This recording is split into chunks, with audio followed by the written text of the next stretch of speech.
There is a principle of power in every person. By the intelligent use and direction of this principle, man can develop his own mental faculties.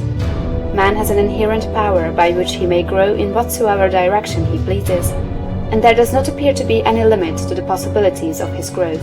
No man has yet become so great in any faculty but that it is possible for someone else to become greater. The possibility is in the original substance from which man is made. Genius is omniscience flowing into man. Genius is more than talent. Talent may merely be one faculty developed out of proportion to other faculties, but genius is the union of man and God in the acts of the soul.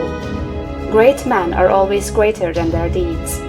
They are in connection with the reserve of the power that is without limit. We do not know where the boundary of the mental powers of man is. We do not even know that there is a boundary. The power of conscious growth is not given to the lower animals. It is man's alone, and may be developed and increased by him. The lower animals can, to a great extent, be trained and developed by man, but man can train and develop himself. He alone has this power, and he has it to an apparently unlimited extent. The purpose of life for man is growth, just as the purpose of life for trees and plants is growth. Trees and plants grow automatically and along fixed lines. Man can grow as he will. Trees and plants can only develop certain possibilities and characteristics.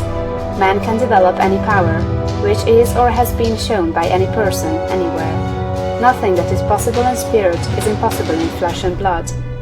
Nothing that man can think is impossible in action. Nothing that man can imagine is impossible of realization. Man is formed for growth, and he is under the necessity of growing. It is essential to his happiness that he should continuously advance. Life without progress becomes unendurable, and the person who ceases from growth must either become imbecile or insane. The greater and more harmonious and well-rounded his growth, the happier man will be. There is no possibility in any man that is not in every man, but if they proceed naturally, not two men will grow into the same thing or be alike. Every man comes into the world with a predisposition to grow along certain lines, and growth is easier for him along those lines than in any other way. This is a wise provision, for it gives endless variety. It is as if a gardener should throw all his bulbs into one basket. To the superficial observer, they would look alike, but growth reveals the tremendous difference. So of men and women, they are like a basket of bulbs. One may be a rose and add brightness and color to some dark corner of the world.